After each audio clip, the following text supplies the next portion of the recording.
Thank you so much for joining me today.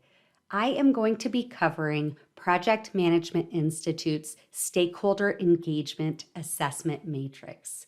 If you are a project manager or have ever worked on a project team, I would bet a lot of money that you have had a difficult stakeholder before. I'm going to explain today how you can take your stakeholder register to the next level by creating something called a Stakeholder Engagement Assessment Matrix. This matrix is going to be really helpful because we're going to talk about how to turn people around that may be unaware or resistant into someone that is a supporter or maybe even leading on that influencing side to get others on board. I am Kandis Porter. If you have not seen this channel before, I would love it if you would subscribe. We cover all things project management. So if you're looking to take your project management skills to the next level, please subscribe.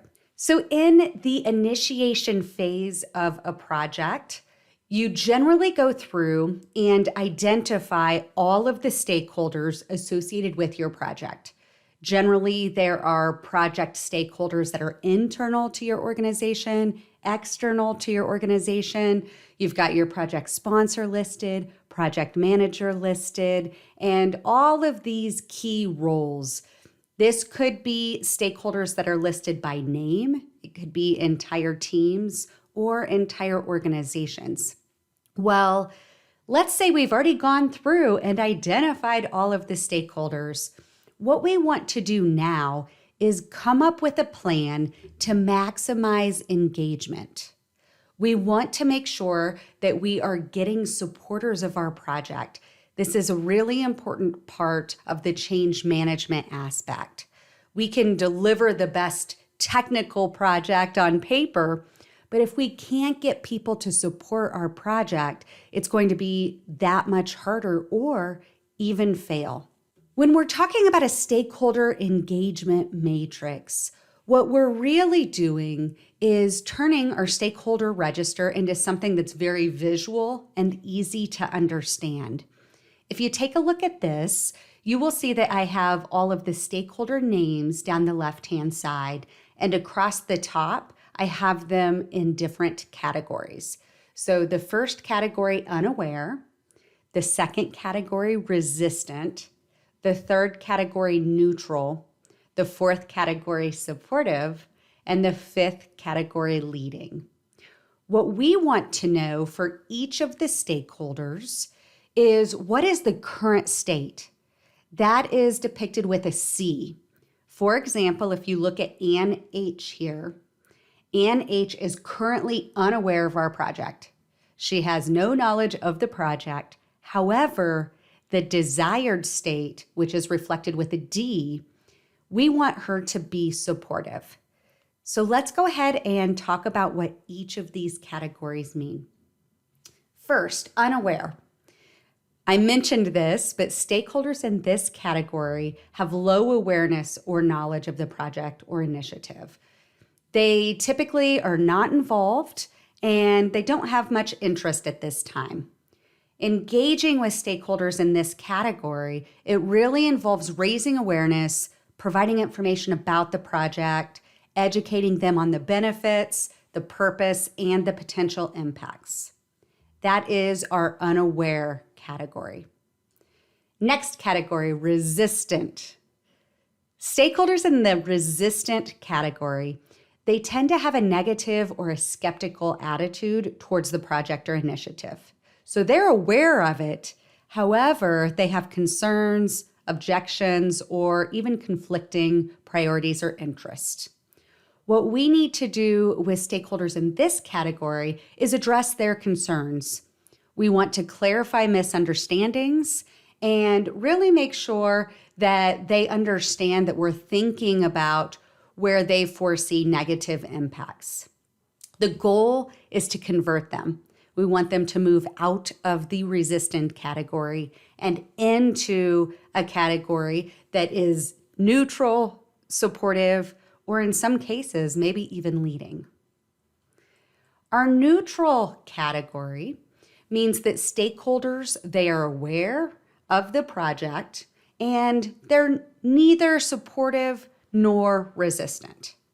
So they're aware, but they're just neutral.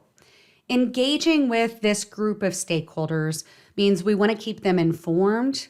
We address any concerns or questions that they may have, and we want to seek their input when relevant. What we don't want is to ignore stakeholders in this category and then have them slip into the resistant category. So we need to continue to nurture stakeholders, even if they fall into this neutral category. Our supportive stakeholders, these are stakeholders that have a positive attitude towards the project. They're generally aware and they understand the benefits, and they're willing to get out there and help other people understand what the project is all about. So we do want to engage our supportive stakeholders. Oftentimes, we will refer to them as influencers as well. They can help us get out there and educate the unaware, or maybe get some of the resistant stakeholders on board. Maybe they help us keep the neutral stakeholders informed. So our supportive stakeholders, again, positive attitude, and we want to work with them closely to help influence others. Leading is the last category here, and leading means these are stakeholders that generally have a positive attitude about the project, and they are definitely out there, again, influencing other leaders. Oftentimes they're working with decision makers, and they're trying to remove barriers from the project team. So our leading stakeholders are really important because they are actively involved in the project, helping to set direction a lot of times and garner support from other stakeholders.